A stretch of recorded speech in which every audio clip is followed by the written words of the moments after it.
السلام علیکم ورحمۃ اللہ وبرکاتہ۔ تمام عالم کے مسلمانوں کو رمضان کی سعادتیں، برکتیں مبارک۔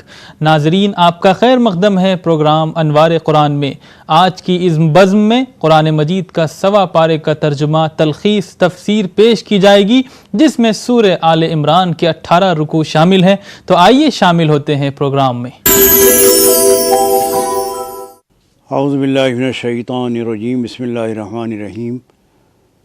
معزز ناظرین، آپ کے خدمت میں قرآن مجید کے تیسرے سپارے، جس کو تلک رسول کا سپارہ کہا جاتا ہے، اس کا 3/4 اور چوتھا سپارہ جس کو لن تنا کا سپارہ کہا جاتا ہے، اس کا 1/4، اس طرح 1.25 سپارہ آپ کے خدمت میں اس کا ترجمہ اور اس کی مختصر تفسیر پیش کی جا رہی ہے۔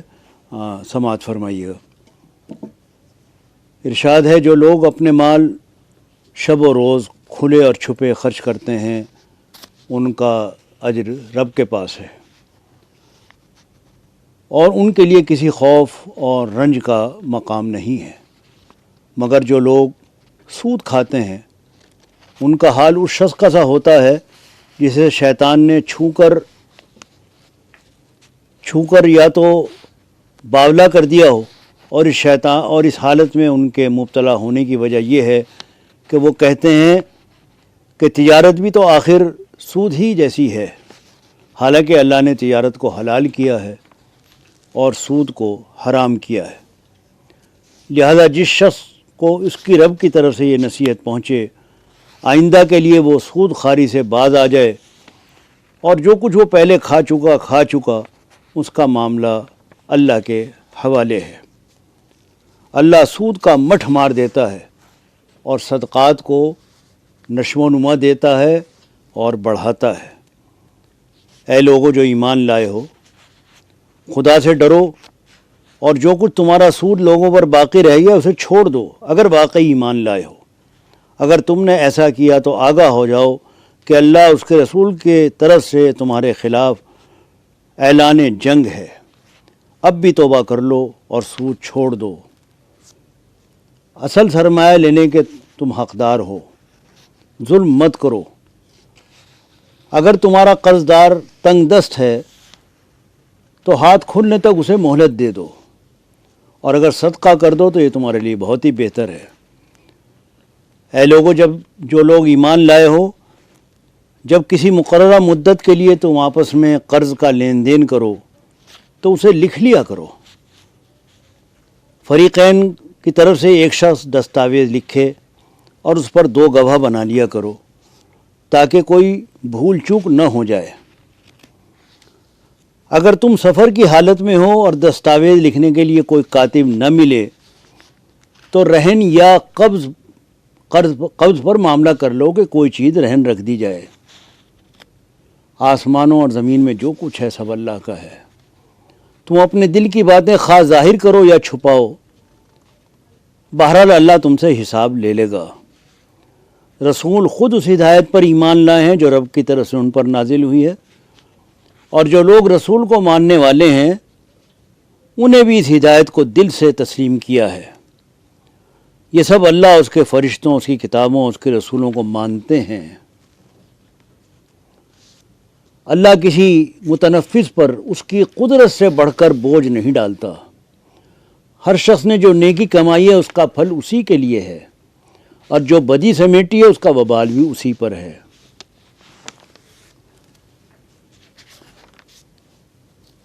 یہاں سے یہ سورہ آل عمران شروع ہو رہی ہے۔ سورہ بقرہ جو سب سے بڑی سورت ہے وہ ختم ہو کر سورہ آل عمران کا آغاز ہو رہا ہے۔ الف لام میم، اللہ وہ زندہ جاوید ہستی جو نظام کائنات کو سنبھالے ہوئے ہے، حقیقت میں اس کے سوا کوئی خدا نہیں ہے۔ اس نے تم پر یہ کتاب نازل کی جو حق لے کر آئی ہے، اور ان کتابوں کی تصدیق کر رہی ہے جو پہلے سے آئی ہوئی تھیں۔ اس سے پہلے وہ انسانوں کی ہدایت کے لیے تورات اور انجیل نازل کر چکا ہے۔ زمین اور آسمان کی کوئی چیز اللہ سے پوشیدہ نہیں۔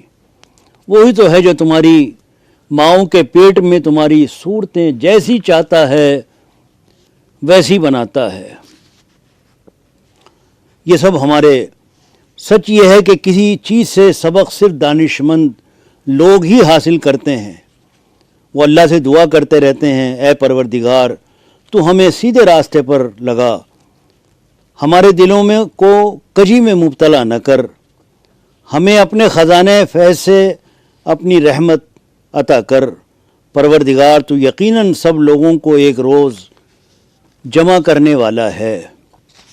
لوگوں کے لیے مرغوبات نفس، عورتیں، اولاد، سونے چاندی کے ڈھیر، چیدہ گھوڑے، مویشی اور زرعی زمینیں بڑی خوش آئند بنا دی گئی ہیں، مگر یہ سب دنیا کی چند روزہ زندگی کے سامان ہیں۔ حقیقت میں جو بہتر ٹھکانہ ہے وہ اللہ ہی کے پاس ہے۔ اللہ نے خود اس بات کی شہادت دی ہے کہ اس کے سوا کوئی خدا نہیں، اور فرشتے اور سب اہل علم بھی راستی اور انصاف کے ساتھ اس پر گواہ ہیں کہ اس زبردست حکیم کے سوا فی الواقع کوئی خدا نہیں ہے۔ اللہ کے نزدیک دین صرف اسلام ہے۔ اس دین سے ہٹ کر جو مختلف طریقے لوگوں نے اختیار کیے، جنہیں کتاب دی گئی تھی، ان کے اس طرز عمل کی کوئی وجہ اس کے سوا نہ تھی کہ انہوں نے علم آ جانے کے بعد آپس میں ایک دوسرے پر زیادتی کرنے کے لیے ایسا کیا۔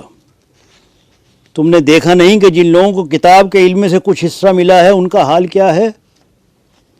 جن کو کتاب کے علم سے کچھ حصہ ملا ہے ان کا حال کیا ہے؟ انہیں جب کتاب الہی کی طرف بلایا جاتا ہے تاکہ وہ ان کے درمیان فیصلہ کرے تو ان میں سے ایک فریق اس سے پہلو تہی کرتا ہے اور اس فیصلے کی طرف آنے سے منہ پھیر جاتا ہے۔ مومنین اہل ایمان کو چھوڑ کر کافروں کو اپنا رفیق اور دوست ہرگز نہ بنائیں۔ جو ایسا کرے گا اس کا اللہ سے کوئی تعلق نہیں۔ اے نبی لوگوں سے کہہ دو، اگر تم حقیقت میں اللہ سے محبت رکھتے ہو تو میری پیروی کرو، اللہ تم سے محبت کرے گا اور تمہاری خطاؤں سے درگزر فرمائے گا۔ اللہ نے آدم اور نوح اور آل ابراہیم اور آل عمران کو تمام دنیا والوں پر ترجیح دی، اپنی رسالت کے لیے منتخب کیا۔ یہ ایک سلسلے کے لوگ تھے جو ایک دوسرے کی نسل سے پیدا ہوئے۔ اللہ سب کچھ سنتا اور جانتا ہے۔ تو مریم کے پاس کچھ نہ کچھ کھانے پینے کا سامان پاتے، پوچھتے مریم یہ تمہارے پاس کہاں سے آیا؟ وہ جواب دیتی اللہ کے پاس سے آیا ہے، اللہ جسے چاہتا ہے بے حساب دیتا ہے۔ یہ حال دیکھ کر زکریا نے اپنے رب کو پکارا، پروردگار اپنی قدرت سے مجھے نیک اولاد عطا فرما، تو ہی دعا سننے والا ہے۔ اور جب فرشتوں نے کہا اے مریم اللہ تجھے اپنے ایک فرمان کی خوشخبری دیتا ہے، اس کا نام مسیح عیسیٰ ابن مریم ہوگا، دنیا اور آخرت میں معزز ہوگا، اللہ کے مقرب بندوں میں شمار کیا جائے گا، لوگوں سے گہوارے میں کلام کرے گا، اور بڑی عمر کو پہنچ کر بھی وہ ایک مرد صالح ہوگا۔ یہ سن کر مریم بولی پروردگار میرے ہاں بچہ کہاں سے ہوگا؟ مجھے تو کسی نے ہاتھ تک نہیں لگایا۔ جواب ملا ایسا ہی ہوگا، اللہ جو چاہتا ہے پیدا کرتا ہے۔ وہ جب کسی کام کرنے کا فیصلہ کرتا ہے تو بس کہتا ہے کہ ہو جا، اور وہ ہو جاتا ہے۔ اور جب وہ بحیثیت رسول بنی اسرائیل کے پاس آیا تو اس نے کہا میں تمہارے رب کی طرف سے تمہارے پاس نشانی لے کر آیا ہوں۔ میں تمہارے سامنے مٹی سے پرندے کی صورت کا ایک مجسمہ بناتا ہوں اور اس میں پھونک مارتا ہوں، وہ اللہ کے حکم سے پرندہ ہو جاتا ہے۔ میں اللہ کے حکم سے مادرزاد اندھے اور کوڑی کو اچھا کرتا ہوں اور مردے کو زندہ کرتا ہوں۔ میں تمہیں بتاتا ہوں کہ تم کیا کھاتے ہو اور کیا اپنے گھروں میں ذخیرہ کر کے رکھتے ہو، اس میں تمہارے لیے کافی نشانی ہے اگر تم ایمان لانے والے ہو۔ اور میں اس تعلیم اور ہدایت کی تصدیق کرنے والا بن کر آیا ہوں جو تورات میں اس وقت میرے سامنے موجود ہے، اور اس لیے آیا ہوں کہ تمہارے لیے بعض ان چیزوں کو حلال کروں جو تم پر حرام کر دی گئی ہیں۔ پھر بنی اسرائیل مسیح کے خلاف خفیہ تدبیریں کرنے لگے۔ جواب میں اللہ نے بھی اپنی خفیہ تدبیر کی، اور ایسی تدبیروں میں اللہ سب سے بڑھ کر ہے۔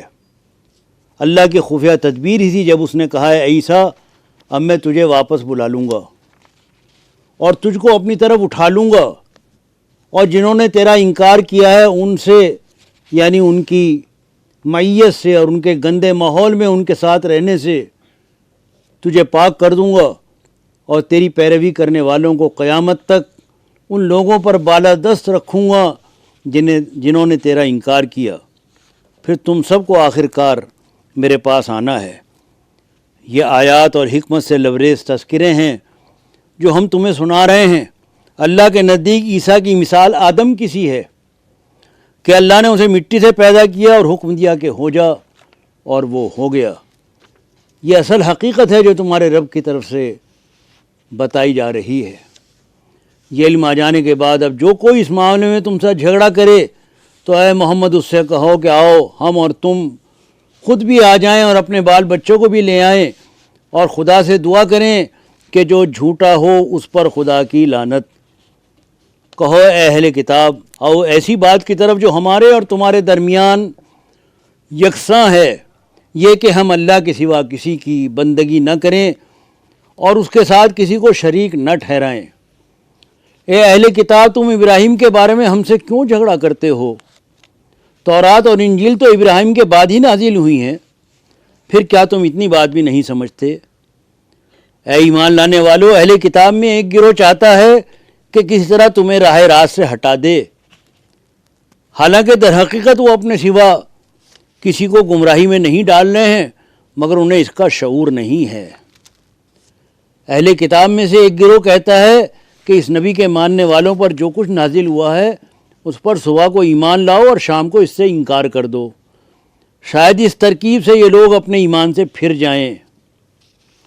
اہل کتاب میں کوئی تو ایسا ہے کہ تم اس پر اعتماد کر کے مال و دولت کا ایک ڈھیر بھی دے دو تو تمہارا مال تمہیں ادا کر دے گا، اور کسی کا حال یہ ہے کہ اگر تم ایک دینار کے معاملے میں بھی اس پر بھروسہ کرو تو وہ ادا نہ کرے گا۔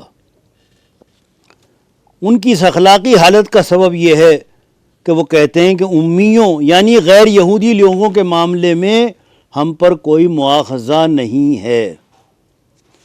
ان میں سے کچھ لوگ ایسے ہیں جو کتاب پڑھتے ہوئے اس طرح زبان کو الٹ پھیر کرتے ہیں کہ سمجھو جو کچھ وہ پڑھ رہے ہیں وہ کتاب کی عبارت ہے، حالانکہ وہ کتاب کی عبارت نہیں ہے۔ کسی انسان کا کام یہ نہیں ہے کہ اللہ تو اس کو کتاب اور حکم اور نبوت عطا فرمائے اور وہ لوگوں سے کہے کہ اللہ کے بجائے تم میرے بندے بن جاؤ۔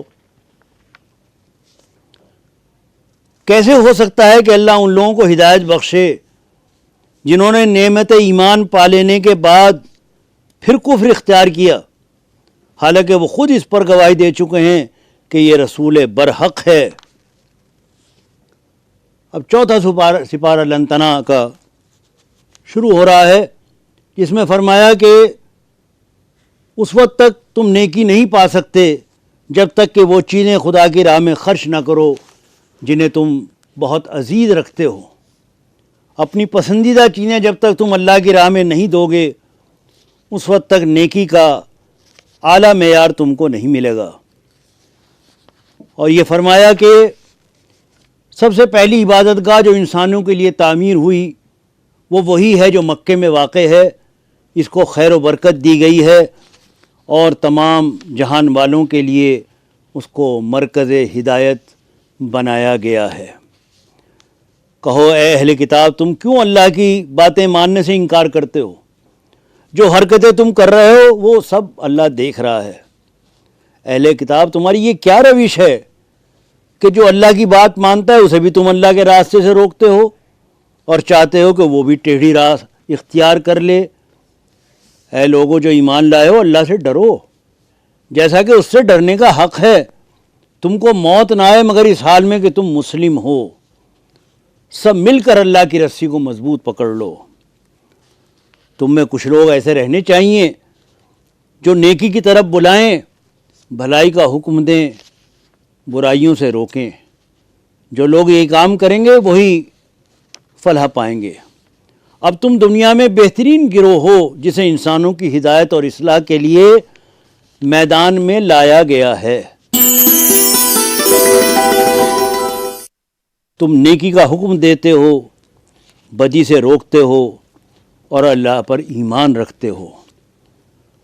فرمایا سارے اہل کتاب یکساں نہیں ہیں، کچھ لوگ ایسے بھی ہیں جو راہ راست پر قائم ہیں، راتوں کو اللہ کی آیات پڑھتے ہیں، اس کے آگے سجدہ ریز ہوتے ہیں۔ اے لوگوں جو ایمان لائے ہو، اپنی جماعت کے لوگوں کے سوا دوسروں کو اپنا رازدار نہ بناؤ، وہ تمہاری خرابی کے کسی موقع سے فائدہ اٹھانے میں نہیں چوکتے۔ اے پیغمبر مسلمانوں کے سامنے اس موقع کا ذکر کرو جب تم صبح سویرے اپنے گھر سے نکلے تھے اور احد کے میدان میں مسلمانوں کو جنگ کے لیے جا بجا معمور کر رہے تھے۔ اللہ ساری باتیں سنتا ہے اور وہ نہایت باخبر ہے۔ یاد کرو جب تم میں سے کچھ لوگ بزدلی دکھانے پر آمادہ ہو گئے تھے۔ اے پیغمبر فیصلے کے اختیارات میں تمہارا کوئی حصہ نہیں، اللہ کو اختیار ہے، چاہے انہیں معاف کر دے چاہے سزا دے۔ اے لوگوں جو ایمان لائے ہو، یہ بڑھتا اور چڑھتا ہوا سود کھانا چھوڑ دو اور اللہ سے ڈرو۔ امید ہے کہ فلاح پاؤ گے، اس آگ سے بچو جو کافروں کے لیے مہیا کی گئی ہے۔ دل شکستہ نہ ہو، غم نہ کرو، تم ہی غالب رہو گے اگر تم مومن ہو۔ اس وقت اگر تمہیں چوٹ لگی ہے تو اس سے پہلے ایسی ہی چوٹ تمہارے مخالف فریق کو بھی لگ چکی ہے۔ کوئی ذی روح اللہ کے اذن کے بغیر نہیں مر سکتا، موت کا وقت تو لکھا ہوا ہے۔ اے لوگوں جو ایمان لائے ہو، اگر تم ان لوگوں کے اشارے پر چلو گے جنہوں نے کفر کی راہ اختیار کی ہے تو وہ تم کو الٹا پھیر لے جائیں گے اور تم نامراد ہو جاؤ گے۔ اللہ نے تائید و نصرت کا جو وعدہ تم سے کیا تھا وہ اس نے پورا کر دیا، اور جو ہی وہ چیز اللہ نے تمہیں دکھائی جس کی محبت میں تم گرفتار تھے، یعنی مال غنیمت، تم اپنے سردار کے حکم کی خلاف ورزی کر بیٹھے، اس لیے تم میں سے کچھ لوگ دنیا کے طالب تھے اور کچھ آخرت کی خواہش رکھتے تھے۔ تب اللہ نے تمہیں کافروں کے مقابلے میں پسپا کر دیا تاکہ تمہاری آزمائش کرے۔ اس غم کے بعد پھر اللہ نے تم میں سے کچھ لوگوں پر ایسی اطمینان کی حالت طاری کر دی کہ وہ اونگنے لگے، مگر ایک دوسرے گروہ جس کے لیے ساری اہمیت بس اپنے مفاد ہی کی تھی، اللہ کے متعلق طرح طرح کے جاہلانہ گمان کرنے لگا جو سراسر خلاف حق تھے۔ تم میں سے جو لوگ مقابلے کے دن پیٹ پھیر گئے تھے، ان کی لغزش کا سبب یہ تھا کہ ان کی بعض کمزوریوں کی وجہ سے شیطان نے ان کے قدم ڈگمگا دیے تھے۔ اللہ نے انہیں معاف کر دیا، اللہ بہت درگزر کرنے والا اور بردبار ہے۔ اے پیغمبر یہ اللہ کی بڑی رحمت ہے کہ تم ان لوگوں کے لیے بہت نرم مزاج واقع ہوئے ہو، ورنہ اگر کہیں تم تند خو اور سنگ دل ہوتے تو یہ سب تمہارے گرد و پیش سے چھٹ جاتے۔ ان کے قصور معاف کر دو۔ کسی نبی کا یہ کام نہیں ہو سکتا کہ خیانت کر جائے، اور جو کوئی خیانت کرے تو وہ اپنی خیانت سمیت قیامت کے روز حاضر ہو جائے گا۔ بھلا یہ کیسے ہو سکتا ہے کہ جو شخص ہمیشہ اللہ کی رضا پر چلنے والا ہو، اس شخص کیسے کام کرے جو اللہ کے غضب میں مبتلا ہو؟ اور یہ تمہارا کیا حال ہے کہ جب تم پر مصیبت آ پڑی ہے تم کہنے لگے یہ کہاں سے آئی ہے، حالانکہ جنگ بدر میں اس سے دگنی مصیبت تمہارے ہاتھوں فریق مخالف پر پڑ چکی ہے۔ اے نبی ان سے کہو یہ مصیبت تمہاری اپنی لائی ہوئی ہے، اللہ ہر چیز پر قادر ہے۔ جو لوگ اللہ کی راہ میں قتل ہوئے انہیں مردہ مت سمجھو، وہ حقیقت میں زندہ ہیں، اپنے رب کے پاس سے رزق پا رہے ہیں، جو کچھ اللہ نے اپنے فضل سے انہیں دیا ہے اس پر خوش و خرم ہیں، اور مطمئن ہیں کہ جو اہل ایمان ان کے پیچھے دنیا میں رہ گئے اور ابھی وہاں نہیں پہنچے ہیں، ان کے لیے بھی کسی خوف اور رنج کا موقع نہیں ہے۔ وہ اللہ کے انعام اور اس کے فضل و کرم سے شاداں اور فرحاں ہیں، اور ان کو معلوم ہو چکا ہے کہ اللہ مومنوں کے اجر کو ضائع نہیں کرتا۔ ناظرین یہ 1.25 سپارہ جس میں ایک چوتھائی آدھا سپارہ چوتھا سپارہ اور باقی تلک رسول کا سپارہ، اس طرح سوا سپارے کی تلخیص کا ترجمہ، ملخص ترجمہ اور تفسیر آپ کی خدمت میں پیش کی گئی۔ اللہ تعالیٰ اس کو قبول فرمائے، اس کی برکتیں ہمیں عطا فرمائے اور ہمیں قرآن پاک پر عمل کی توفیق عرضاں فرمائے۔ ناظرین، آپ نے ملاحظہ فرمایا ہمارا پروگرام تفسیر قرآن انوار قرآن۔ اللہ تعالیٰ مجھ کو اور تمام عالم کے مسلمانوں کو اس پر عمل کرنے کی توفیق عطا فرمائیے۔ ناظرین، دیکھنا نہ بھولیں آج شب ہمارا پروگرام حرم شریف مکۃ المکرمہ سے نماز عشاء اور نماز تراویح کا لائیو ٹیلی کاسٹ۔ اجازت دیجیے مجھے، خدا حافظ، السلام علیکم۔